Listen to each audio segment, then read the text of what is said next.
Hey guys, what's going on? Welcome back to another video. Me, William Ramsey HD. Welcome back to part 5 of my Team F1 2021 career mode. Welcome back guys. Thank you for the support over the last couple of days with the Call of Duty videos, as we're going to jump in to our F1 2020 career mode, my team career mode that is. And we're just going to do some R&D screens, look at the R&D, see what we can upgrade before the Canadian Grand Prix, see if there's anything we can get done before a further Grand Prix, and carry on updating the car, you know, as we're going to go to the practice menu. This is the end of the practice menus, and basically we passed all the practice, the game mode practice menus, and in due course it should help us with upgrades on the car. Also, we can try and take a foothold in this championship and start making inroads to maybe the top 5 or 6, maybe even top 4. Maybe start to make a name for ourselves in this championship, you know, because I've had one good showing, and that was race 1, Bahrain, you know, and ever since then we've kind of lost what we gained in the first race. And I guess this is what I'm putting the time in to get these practice programs done, you know. I know it's only the simulated version, but at least we're getting good resource points to make inroads on the top teams. As we go to the resource points screen after practice 3, we get a decent amount of resource points and bonuses applied.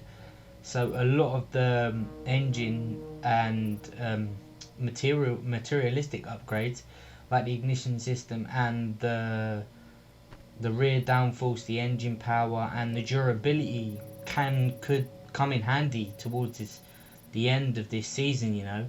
Like, I don't think we're looking at like a championship hunt here. I think we're just looking at maybe the mid-pack, maybe try to get into the top 4.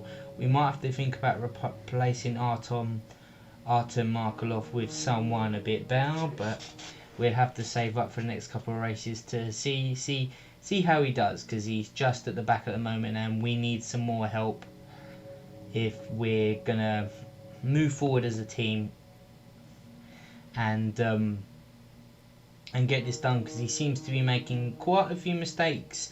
Like, he did so well a couple of races ago when he got points. I believe that was in Monaco he got points. So we just gotta work as a team and keep grinding away at it, and just see what we can do, you know. As we're getting geared up for qualifying. I don't know why I left this screen on for so long. I believe at this point in time I went to the toilet as we go to qualifying, and we're going into Q1, guys. And I picked a different helmet for this weekend. I only realised that it's a version of Max Verstappen's helmet. It looks pretty. It looks pretty damn sick. But as you can see, the lap there, we went on the first lap. The lap wasn't good enough, and we go to lap 3 here, and we're in trouble here. We could get knocked out of Q1 where we wanted to go farther. We've used a second set of the soft tyres on the lap 3, and we go P13. So we get into Q2, guys, and as now we're going to jump into Q2. On lap 1 we're going to set a bank lap as we get squeamish off the World Champions corner here, and we're going to go P4, respectable, as we're going to come round the last corner here, pretty wide, going down the straight. Make sure we get on the revs early and get the DRS earliest as we can here. I tried to hit it straight on the line so I can get enough drive out of the corner to get enough speed to go down to the line. As we go lap 1 of Q3, we end up getting through to Q2 by just the skin of our teeth there. It could have been a bit more convincing, but we're coming to the end of lap 1. We're using another set of the super soft tyres, and this could pay a vital price during tomorrow's race day, as Hamilton posts a 1:08.4. That's the benchmark time we're going to have to try and hit, but I don't think we can do it. without upgrades on the car. As we're coming down to the Wall of Champions chicane, we hit it for once this weekend, perfect. As you can see, we've got engine problems already at the moment that we're noticing during qualifying, and we're going to go P8 into the race, guys.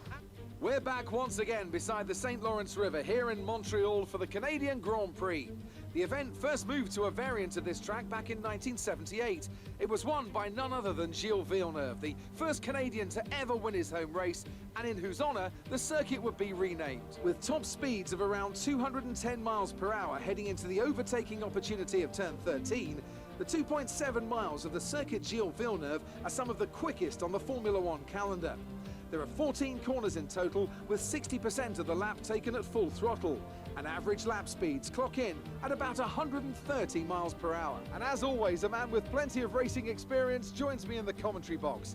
Today it's Anthony Davidson. Tell me, Ant, you're no stranger to surviving the melee of turn 1, so how do you keep out of trouble when there's so much going on around you? There are three main things to worry about there, Crofty: positioning, awareness and discipline. First, you have to put your car in a bit of space and make sure you have room to react to what the others are doing. Then you have to watch your mirrors and listen to the sounds around you to get a sense of where everyone is. And finally, just don't get too greedy. Just because a gap exists doesn't always mean you should go for it. Before we begin, let's take a quick look at the grid lineup for today's race. Lewis Hamilton lines up on pole position, edging out Max Verstappen, who'll start from P2. Looking at the rest of today's grid, we have Ricciardo, Sainz, Sergio Perez and Vettel, William, Stroll, Gasly and Charles Leclerc, Ocon, Bottas, Fernando Alonso and Norris, Tsunoda, Mick Schumacher, Kimi Raikkonen and Antonio Giovinazzi, Russell, Mazepin, Latifi and Artem Markelov. And with preparations almost complete, let's head down to the track. So guys, we are going to go to the Grand Prix, and as you can see from the tyre thing, we're going to go soft, medium, medium as we go to 5 red lights for the Canadian Grand Prix. And lights out and away we go. We get a semi-decent start. Vettel gets an amazing start. Goes down the inside of Carlos Sainz. We tried to go down the inside of both of them, but we keep position. Maybe try to ding the inside. Stroll's on our inside here. We go round the outside. Pretty decent pass that was. And he's still on our inside as we're going to swoop down the inside, catching a bit of grass. And we get the move done. As we move on to the end of lap 1 here, we're going to shape up a move on Sebastian Vettel. And as we're going to go sweep to the right hand side, go into the chicane and get the move done. And as you can see, we get a little power slide out of the chicane there. As we're going to go to a flashback here of Valtteri Bottas exiting the race. Basically, he had an engine problem. So I'm just playing it back for you guys here. He basically had an engine problem and he's out the race.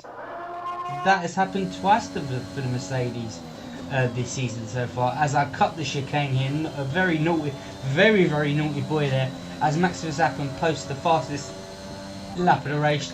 We're on lap 4. We're putting in some decent lap times, but I can feel the car getting away from me as we go to the end of lap 5 and we can't go no more. We're going to go into the pits and strap on the set of medium tyres, and yeah, that's we're going to go down the order. Obviously we're going to get a pretty decent pit stop there, 2.4 seconds. I wish it could be a bit quicker. We got Gasly behind us coming in the pits as well, as our teammate is out in front of us in P19. And we're going to come out in P20 on lap 6. Ooh, I get just over the line there. I've got to learn to stop going over these lines at these different tracks, because it's going to penalise me one day, and who knows what happens. As we go to lap 8, we catch up with our teammate. It should be pretty easy to pass. We're going to go around the long way, around the inside. He makes it pretty easy for us. He tries to get back at me there, but we're going to stick on the same lap. We're shaping up a move for Mazepin and co. Latifi in front. It's a bit of a train in front, to be fair, as we're going to go down the inside of Mazepin there. What a move. Get a sweet move done there. I really enjoyed that move. Latebreaking.com. On the same lap, we're going to go down the inside of Nicholas Latifi. Oh, we were a bit naughty there again. Cut the chicane, but we didn't get no action taken against us. And we move on to the start of lap 9 here. We're going to go down the inside of Giovinazzi as he pretty much moves out of the way for us. As our pace is really good at the moment. We're cutting through the field as we're moving on to the end of lap 11 here. And you can see the Red Bull and the 2 Ferraris sandwiched together in a momentous fight here as Carlos Sainz is shaping up a move, and he got past Perez in the end, and he's shaping up his teammate for a move as well as he gets the moves done. And that's me just in front there. So I've got to be careful on lap 18 what we're doing, as I go really wide and Sainz pushes me out wide here. I think it's about time we go into the pits for our second set of mediums. You can see there as well, our fuel management is really bad at the moment as well, as we're going to go in the pits, and we're going to have along that 2 laps ago I hit my wing as well. So unfortunately I tried to change, not changing the wing, but we got to have the wing changed, and we're going to lose vital time here. As you can see, I've left my ERS on as well, so that means I didn't get any during the pit stop. So that really didn't do me any favours. So we're going to come out in P18 again. Still with our ERS on here, we've lost so much ERS, and we can start saving a bit now, but we've got to get a move on, put the laps in, so any other stoppers will get caught out. As we go on to the lap after me pitting, go down the inside of Kimi Räikkönen. What a move that was. That was a great move into turn 1 here. He tries to come back at us as well. As we go on to the next lap, we're sizing up Gasly for a move, and we shoot down the inside. What a move that was. Great move that was there. Absolutely fantastic move. As we go on to lap 25 here, Vettel goes down the inside of us here. We're going to shape up a move around the outside, and Charles Leclerc absolutely takes us out here, and we lose the car. There's nothing happening with the car. As we're going to go to a replay now of what happened. So Vettel was marking me up for a move. He gets the move done. I tried to go around the outside, and Charles Leclerc just binned it into me. And as you could see here, I had no drive in the car. The controller wouldn't let me drive, so I lost so much time. Luckily I didn't lose. I lost a bit. I got a bit of body damage, but now we got to catch the safety car, and this can change our race. But the thing is, in qualifying I used all of my new soft tyres. I could have had a high point scoring race here, guys, and because of what happened in qualifying for me to get up the order, I paid the price. As we're going to go on the restart now, and we've been caught out. The car is damaged on the sides, and we've just got to try. We've got to try and make our way back, as we try to look at Norris for a move, and nothing seems to be happening at the moment. We've got a ERS on, and maybe, guys, this could be the position that we're going to finish, because the car feels undrivable. Like, I'm dragging it through, if you know what I mean, but it just, I'm making no inroads at all to try and pass the cars in front. As I get a move here on lap 30, and it's shaping up pretty well here. Maybe I could shape Norris up for a move. I'm going to make a bold dive down the inside the Norris here, and I think much better of it. I mean, it was just like a plane. It was just like 2 planes coming together there. Like, there's nothing I could do. As we move on to lap 35, nothing happened. Lewis Hamilton is going to win the race. I've got a gap to Carlos Sainz. Norris is 7 seconds in front. We're going to come home for probably our best finish in a while, guys. Our best finish in a while. It's decent points for the team, but if we didn't use all them tyres, we could have been placed so much higher if I had one fresh set of tyres. As driver of the day, Lando Norris gets driver of the day. That was vital as well to pass Norris for our rival fight, because he is our rival at the moment. And yeah, like, he on the day he kind of just beat us to it. You know, there's nothing we could have done different there, different to pass him. You know, I mounted the curb, which I should have really got a penalty for. I had no traction. If I would have put traction down, I would have ruined both of our races. It's Hamilton, I think it was Ricciardo and then Verstappen. So McLaren gets a decent podium there. Very, very nice for the McLaren team. Obviously Norris placed pretty decent as well, so that's decent points for the team. So it's kind of like Ferrari, McLaren and Alpine who we're battling at the moment, for like the middle spots for the best of the rest, if you know what I mean. And Aston Martin as well. Sebastian Vettel finished 4th. I mean, he got away from us earlier in the race when Charles Leclerc decided to bin us out of the race. I mean, what do you guys think? Was it my fault or was it Charles Leclerc's fault? I thought I was setting up for a move around the outside and he stuck his nose where it shouldn't have been. And he paid the price, and I mean, I paid the price in downforce.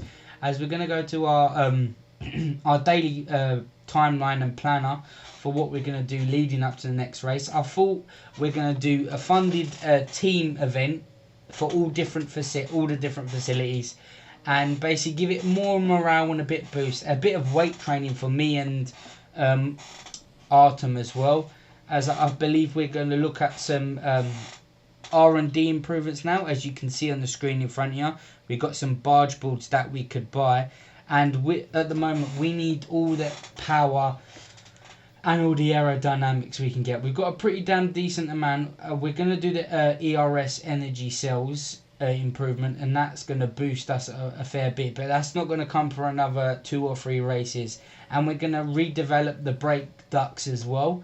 So we're moving up. We're still the 4th worst team, but we're getting there. We're making strides. You know, our best finish is 5th, our second best finish is 6th. So we need to make, like, Canada, France and Austria are more my tracks, and Britain are more my tracks. You know, like they're wide open. I can pull off decent moves. As we go to the components area, and you can see our components are starting to get really warm. So what I'm going to do for the next race, I'm just going to swap these components out all the time and see and basically see what happens. We're coming up for a due. I think we've got one more race to go on our gearbox as well. So at the moment it's kind of we've got to deal with what we've got and just make the most of it, you know. I mean, we've done okay so far. All I really want now is Artem to start making improvements. As you just see that screen there, and we're 8th in the championship still and 6th in the team standing. So we're fighting against Aston Martin and Ferrari, like I said, not McLaren. But guys, if you're enjoying this series, like, comment, subscribe, smack the bell down below. Thank you for sticking with me, guys, through these hard times. I really do appreciate it. I'm going to love you and leave you guys. I hope to see you soon. And thank you for all the support, guys. Goodbye.